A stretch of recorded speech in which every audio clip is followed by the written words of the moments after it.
Okay, you heard from the whoremongers, the sodomites, Milo Yiannopoulos, transgender, and how, they want to argue there about what is right, what is their rights. But, it's really a bunch of garbage to me, and I'll tell you why. Because Jesus says right here in John 10:10, the thief cometh not, but for to steal, and to kill, and to destroy. I am come, that they might have life, and that they might have it more abundantly. All right, so when you do a little search of average gay of a gay person dying, it says right here, reduces lifespan by up to 24 years. The 561 married gay men died at an average age of 51 years old. What did I just read you? Kill, steal, and destroy. Another study confirms gay life expectancy 20 years shorter than average. Another one, 20 years shorter than average. Stigma causes gay community to die younger. Yeah, right. How long do homosexuals live? I don't know, it says here 65. 7 deadly statistical sins. Well, that's not it. And 10 anti-gay myths debunked. That gay men died on an average of 43. Well, that's not true. It says actually 20 years, or 20 to 25 years less. Married gays die 24 years younger, Christian Newswire. There's some good truth for you there. Gay people in homophobic regions die younger than those. Okay, so kill, steal, and destroy, right? What is the average life expectancy of a transgender person? 30 to 32 years.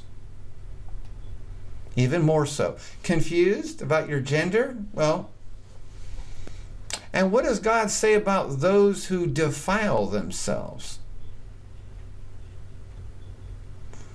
Let me see. Those who defile themselves. Okay, to defile is to defile. It says right here, if any man defile the temple of God, him shall God destroy. For the temple of God is holy, which temple ye are. Your body is that temple he's speaking of. Okay. In 1 Timothy 1:10, about speaking of the law, is a good thing to use if a man use it rightfully, for whoremongers, for them that defile themselves with mankind, for men stealers, for liars, for perjured persons, and if there be any other thing that is contrary to sound doctrine. Oh, what does it say over here in Jude? It says, likewise also these filthy dreamers defile the flesh, despise dominion, and speak evil of dignities. Do you think any of them are going to heaven? So anyway, I just wanted to put an end to that disgusting, filthy language and talk about sodomites and transgenders. Don't need it on my show. New poll shows shocking comparison between Trump and Obama. A new Fox poll shows that the vast majority of voters feel the media has been tougher on Trump than they were on Obama. Tougher on Trump, 68%. Easier on Trump, 18%. You got to be extremely delusional to think this one. And same, 12%. The same. I would say all 30% of these are quite delusional. It is so obvious. Compared to Obama, media have been. But anyway, whatever the case is, we got 68% are got their eyes pretty much open, don't they? Uh-oh, looks like Soros is finally getting his see what is coming. It appears Soros is finally going to be investigated by Congress. The Hungarian Prime Minister has accused Soros of providing tons of money and heavy artillery to foreign nations. Ooh. Share your thoughts in the comments.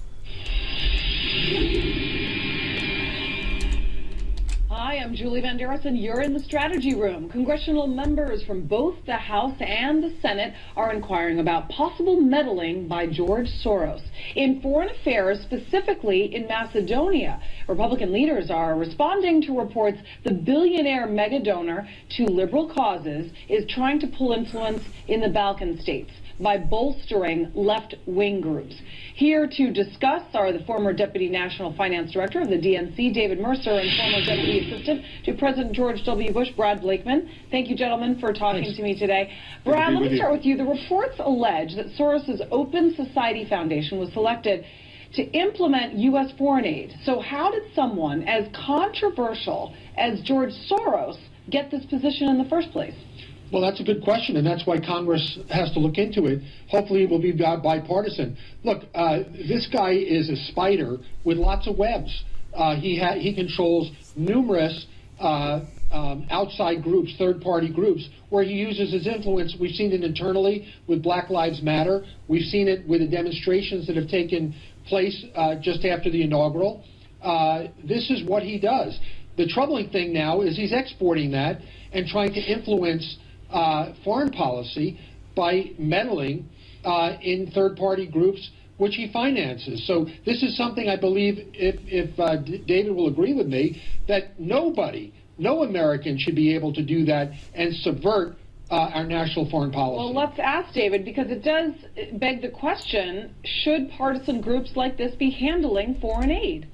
Well, first of all, Open Society is not a partisan group. It's a nonprofit. Second of all, I didn't hear in what Brad just laid out anything that was untoward that's been done by Open Society or subverting American values, being Soros an American citizen. I might add also that there are other groups, in fact, that are party-related, meaning the National Democratic Institute, the Republican counterpart of that are all over the globe, involved in the political elections, observations, and involved in civic society. You're right, but that's transparent.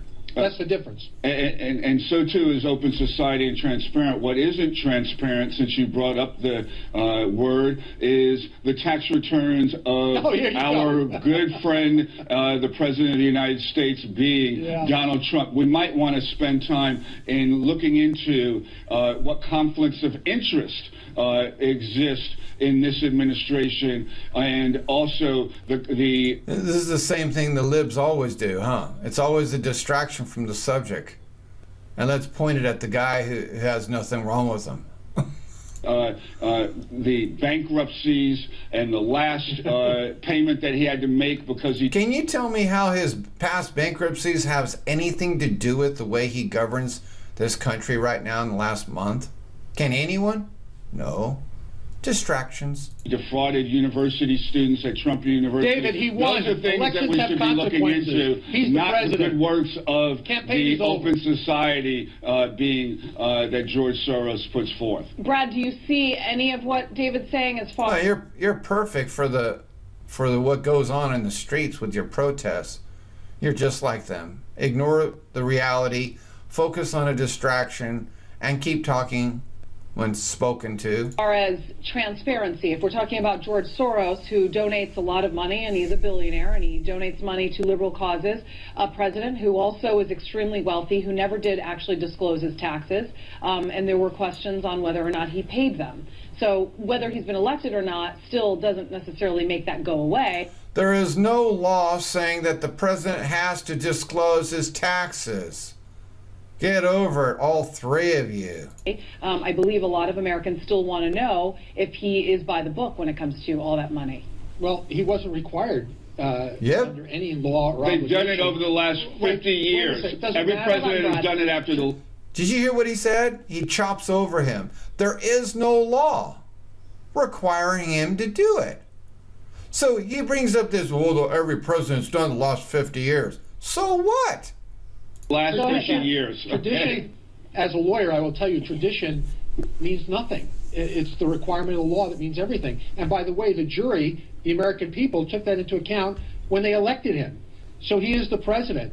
And if you want to see his tax returns, they probably wouldn't have elected him if they had seen his tax returns, perhaps which you is should why he work didn't for the put him IRS. forth. But he's not obligated to do it, and the American people didn't think it was important enough, because if they did, he wouldn't be thumbing president. his nose at the American values that have been Absolutely executed not. or done by the last presidents of the last 5 decades. He's not giving the left a gift to attack each and every item. And he's not informing his own supporters who are having, in fact, buyer's remorse They don't care. in having voted for him. You watch and see. And why don't you just put it on the table and have his tax returns released? What's the fear that you or he has? Fodder for the just left. put it out.